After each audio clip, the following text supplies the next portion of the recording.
আমি আব্বুর ছোট পোলা। বাবার টাকার অভাব নেই। ছোট থেকে ইচ্ছে মতো টাকা খরচ করছি। কখনো বাবা টাকার বিষয়ে কথা বলেনি।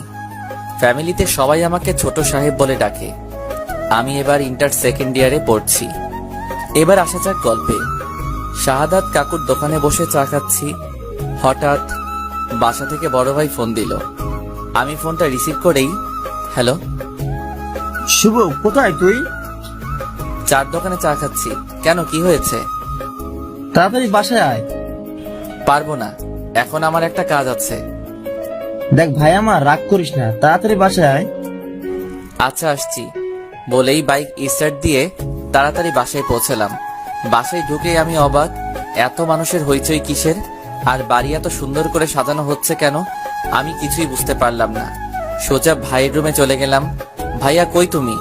আর কি হয়েছে শুনি? তোমার ভাইয়া বাজারে গিয়েছে, তুমি ড্রেস চেঞ্জ করো। কেন, কি হয়েছে যে ড্রেস চেঞ্জ করতে হবে? আজকে তোমার বিয়ে। আমার মাথায় তো আকাশ ভেঙে পড়লো। কি, আমার বিয়ে মানে? আজকে তোমার বিয়ে। আরে মানে কি? ভাইয়া চলে আসলো। এসেই, শুভ চল, গোসল করতে হবে। ভাইয়া আমার বিয়ে, আমাকে আগে বলবে তো? এখন তো বললাম, চল এবার তাড়াতাড়ি, লেট হয়ে যাচ্ছে। না, আমি বিয়ে করব না বলেই সোজা বাইকের কাছে এসে বাইকে উঠে যখনই বাইকে স্টার্ট দিব তখন দেখি বাইকে চাবি নেই। ভাইয়া, চাবি দাও। চাবি তো আমার কাছে না, আব্বুর কাছে, আব্বুর কাছ থেকে নিয়ে আয়। আমি আব্বুর কাছে শুনেই ভয় পেয়ে গেলাম। তখনই আব্বু আসলো। কিরে শুভ, তুই এখনো এখানে দাঁড়িয়ে আছিস? তাড়াতাড়ি গোসল করে আয়। যাচ্ছি আব্বু। মনে মনে প্রচুর রাগ হচ্ছে। বলতেই চারদিক থেকে মানুষ এসে আমাকে গোসল করাতে লাগলো। গোসল শেষ করে একটা পাঞ্জাবি দিল আম্মু। কি করব আম্মু এই পাঞ্জাবি দিয়ে? আজকে তোর বিয়ে, তাই পাঞ্জাবি পরবি? আম্মু, আমি বিয়ে করব না। ওগো ছোট সাহেবের বাবা, তোমার ছোট সাহেব কি বলে শোনো? আরে আরে কিছু না, আমি এখনই গুছিয়ে নিচ্ছি। সবকিছু গুছিয়ে নিলাম। সারাদিন বিয়ের অনুষ্ঠান হলো। আমি প্রচুর ক্লান্ত। সন্ধ্যা হয়ে গিয়েছে। আমি সোফায় বসে আছি। হঠাৎ মামাতো বোন, চাচাতো ফুফাতো বোনেরা এসে শুরু করে দিল। ভাইয়া তুই এখনো বাইরে কেন? ভাবি তোর জন্য সেই কখন থেকে ওয়েট করছে, রুমে যা। ওই কার ভাবি? আর কার জন্য? আরে তোর বউ। পাগল নাকি? আমি তো এখনো বিয়েই করিনি। ফাজলামে বাদ দিয়ে তাড়াতাড়ি রুমে যা বলছি। যাব না। ওরা তিনজন মিলে আমাকে জোর করে রুমে পাঠালো। আমি রুমে ঢুকেই গাছের মতো সোজা হয়ে গেলাম। হায় আল্লাহ, পরি কোথা থেকে আসলো আমার রুমে? কি অপরূপ সুন্দরী! আমার লাইফে এমন মেয়ে কখনো দেখিনি। আমি কিছু না বলে সোজা খাটের উপর গিয়ে বসলাম।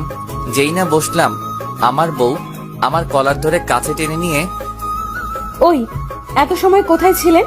আমি সেই কখন থেকে ওয়েট করছি। আরে আরে আপু, কলার ছাড়ুন, দম বন্ধ হয়ে যাচ্ছে তো। ওই আপু মানে কি? আমি আপনার বউ। সরি, আমি আপনাকে বউ মানতে পারবো না। আপনি মানলে ভালো, না মানলে গলা টিপে মেরে ফেলবো। না, আরে না না, মানবো। মনে থাকে জানো। আর কালকে থেকে এত রাত করে বাসায় ফেরা চলবে না। আজব, এখন তো 7টা বাজে। তো কি হয়েছে? কালকে থেকে সন্ধ্যার সাথে সাথে বাসায় ফিরতে হবে। পারবো না। পারবেন না মানে? আপনাকে পারতে হবে, না হলে কিন্তু শাস্তি আছে। হায় আল্লাহ, কি বউ দিলা আমার কপালে। ওই কি বললেন? না মানে আল্লাহর কাছে শুকরিয়া আদায় করছি তোমার মতো মিষ্টি একটা বউ পাওয়ার জন্য। মনে থাকে জানো। ও আচ্ছা, কয়টা প্রেম করছেন বিয়ের আগে? অনেকগুলো প্রেম করছি। কেন? কি, তুই আমার আগে অন্য মেয়ের সাথে প্রেম করছিস? না মানে?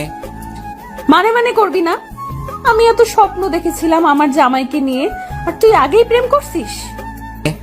আচ্ছা, কি কি স্বপ্ন দেখছিলা? আমি সেই ছোট থেকে ভাবছি বিয়ের পর জামাইয়ের সাথে প্রেম করব, আর তুই আমার আগেই অন্য মেয়ের সাথে প্রেম করলি। মানে তুমি বিয়ের আগে প্রেম করনি? না, আমি কখনো প্রেম করিনি।